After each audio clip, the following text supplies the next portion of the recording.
ഉഹദിലെ അബു സുഫിയാൻ്റെ നേതൃത്വത്തിൽ ബദറിലെ പ്രതികാരത്തിന് വേണ്ടിയാണ് ഉഹദ് യുദ്ധമുണ്ടായത്.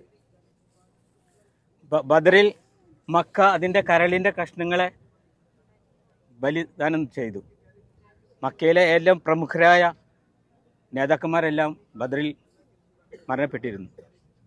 അതിന് പ്രതികാരമായിട്ടാണ് അബൂ സുഫിയാൻ്റെ നേതൃത്വത്തിൽ ഉഹദ് നടക്കുന്നത്. സഹാബാക്കളെല്ലാം സജ്ജരായി പോയി. പതിവ് പോലെ ഖുറൈശി പട വലുതായിരുന്നു, മുസ്ലിങ്ങളുടെ പക്ഷത്തു നിന്ന് വളരെ കുറവായിരുന്നു. അള്ളാഹു അവൻ്റെ വാഗ്ദാനം നിറവേറ്റിക്കൊടുത്തു. നിങ്ങൾ ഇടയ്ക്ക് ഛിദ്രമായി പേടിച്ചു.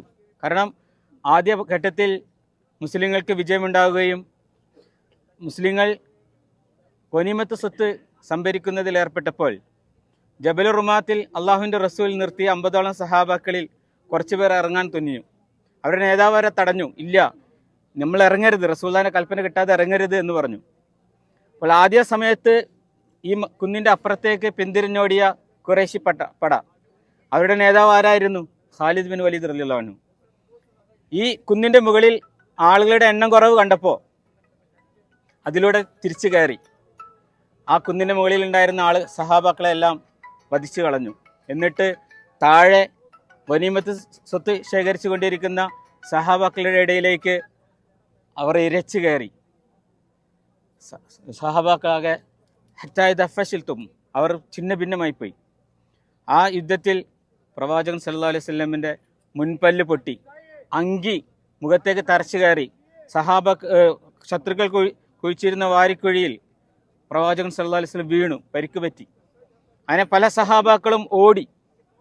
അവരെ തടഞ്ഞുകൊണ്ട് പല സഹാബാക്കളും പ്രവാചകന് കവചമായിട്ട് നിന്നു. അങ്ങനെ ആ വലിയ പരീക്ഷണങ്ങൾ നേരിട്ട അതിനുള്ള കാരണങ്ങളാണ് വിശുദ്ധ ഖുർആന്റെ ആയത്തിൽ പറഞ്ഞത്. അപ്പോൾ തനാസഅതും ഫിൽ അംരി, നിങ്ങളുടെ കാര്യത്തിൽ നിങ്ങൾ ഭിന്നത ഉണ്ടായി. വഅസൈതും മിൻ ബഅദി മാ അറാകും മാ തുഹിബ്ബൂൻ, നിങ്ങൾ ധിക്കാരം കാണിച്ചു. മിൻകും മയുരീദു ദുനിയ, നിങ്ങളിൽ ദുനിയാവ് ആഗ്രഹിച്ച ആളുകളുണ്ടായിരുന്നു. മിൻകും മയുരീദുൽ ആഖിറ, ആഖിറത്ത് ഉദ്ദേശിച്ച ആളുകളും ഉണ്ടായിരുന്നു. നമ്മുടെ ജീവിത വിജയത്തിന് ലക്ഷ്യമാകേണ്ടത്, നമ്മളെപ്പോഴൊക്കെ ദുനിയാവിൻ്റെ ലക്ഷ്യം വലുതായി കണ്ടുവോ, ദുനിയാവിനെ നമ്മൾ വലുതായി കണ്ടോ, അപ്പോഴൊക്കെ നമുക്ക് പരാജയമുണ്ടാകും എന്നാണ്. കടുത്ത പരീക്ഷണങ്ങൾ നമുക്കുണ്ടാകും എന്നാണ് ഉഹദ് നമ്മെ പഠിപ്പിക്കുന്നത്. ഉമ്മിൻകും മയുരീദുൽ ആഖിറ, നിങ്ങൾക്ക് ദുനിയാവിനോടുള്ള ആഗ്രഹങ്ങൾ ഉണ്ടാകും, ആഖിറത്തിനോടുള്ള ആഗ്രഹമാണ് നിങ്ങളുടെ ലക്ഷ്യമെങ്കിൽ വിജയമുണ്ടാകുമെന്നും ഉഹദ് നമ്മെ പഠിപ്പിക്കുന്നു. അല്ലാഹു ദു ഫളിൻ അലൽ മുഅ്മിനീൻ, വിശ്വാസികളോട് ഏറെ ഫളിൽ ഔദാര്യമുള്ളവനാണ് അള്ളാഹു. അപ്പോൾ ഈ ഉഹദ് നമുക്ക് നൽകിയത് നമ്മൾ ഒന്നിച്ചു നിൽക്കണം, ഒരു കാരണവശാലും ഭിന്നമായി പോകരുത് എന്നതാണ്.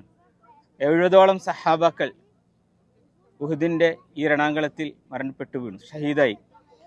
തൻ്റെ പിതാവിനെയും സഹോദരനെയും എല്ലാം കൊന്ന ഹംസ റളിയല്ലാഹു അൻഹുവിനെ വധിക്കുന്നതിന് വേണ്ടി പ്രത്യേകമായി ചാട്ടുളി വിദഗ്ധനായ വഹ്ഷിയെ അബൂ സുഫിയാൻ്റെ ഭാര്യ ഹിന്ദ് ഏർപ്പെടുത്തിയിട്ടുണ്ടായിരുന്നു.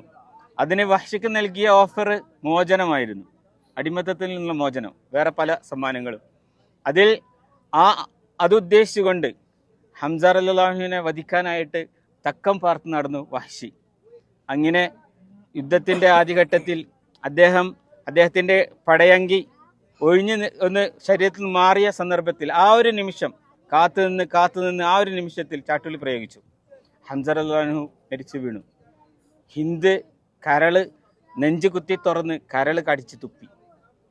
എന്നാൽ ഇത്രയും ധിക്കാരം കാണിച്ച ആ മനുഷ്യന്മാരെ എല്ലാം അള്ളാഹു ഹിദായത്തിലാക്കി. അബൂ സുഫിയാൻ റളിയല്ലാഹു അൻഹു, ഖാലിദ് ബിൻ വലീദ് റളിയല്ലാഹു അൻഹു, വഹ്ഷി റളിയല്ലാഹു അൻഹു, ഹിന്ദ്, ഇവരെല്ലാം. ഖാലിദ് ബിൻ വലീദ് റളിയല്ലാഹു അൻഹു പിന്നീട് ഇസ്ലാമിൻ്റെ സൈന്യാധിപനായി തീർന്നു, നെടുനായകത്വം വഹിച്ചു. വഹ്ഷിയെയും എല്ലാവരെയും അള്ളാഹുവിൻ്റെ ഹിദായത്തിലേക്ക് ചേർത്തു. നമ്മൾ ആ ഹിദായത്തിലേക്ക് ചേർന്ന് നിൽക്കണം. എപ്പോൾ ഏതൊരു മനുഷ്യൻ ഹിദായത്ത് വല്ലദീന ജാഹദു ഫീന ലനഹ്ദിയന്നഹും സുബുലന, നമ്മുടെ മാർഗത്തിൽ ആര് ത്യാഗ പരിശ്രമങ്ങളിൽ ഏർപ്പെടുന്നോ അപ്പോൾ അവർക്ക് നാം സന്മാർഗം നൽകും. ഇന്നല്ലാഹ ലമഅൽ മുഹ്സിനീൻ, തീർച്ചയായും അള്ളാഹു സുഹൃതം ചെയ്യുന്നവരോടൊപ്പമാണ്. നമ്മൾ സുഹൃതം നമ്മുടെ സ്വന്തമായി മറ്റുള്ളവർക്ക്, നമ്മുടെ ഒപ്പം ജീവിക്കുന്നവർക്ക് എല്ലാവർക്കും താങ്ങും തണലുമായി മറ്റുള്ളവരെ സഹായിക്കുന്നതിന് വേണ്ടി പുണ്യപ്രവർത്തനങ്ങളിൽ ഏർപ്പെടുമ്പോൾ മറ്റുള്ളവരോട് വിദ്വേഷമില്ലാതെ, പകയില്ലാതെ, നല്ല തെളിഞ്ഞ മനസ്സോടുകൂടി ദുനിയാവിനെ വലുതായി കാണാതെ ആഖിറത്തിനെ വലുതായി കണ്ടുള്ള ജീവിത ശൈലിയോടുകൂടി നമ്മൾ മറ്റുള്ളവർക്ക് പുണ്യം ചെയ്തുകൊണ്ടിരിക്കുമ്പോൾ അള്ളാഹു നമ്മോടൊപ്പം ഉണ്ടാകും. അള്ളാഹു നമ്മയെല്ലാം അനുഗ്രഹിക്കുമാറാകട്ടെ.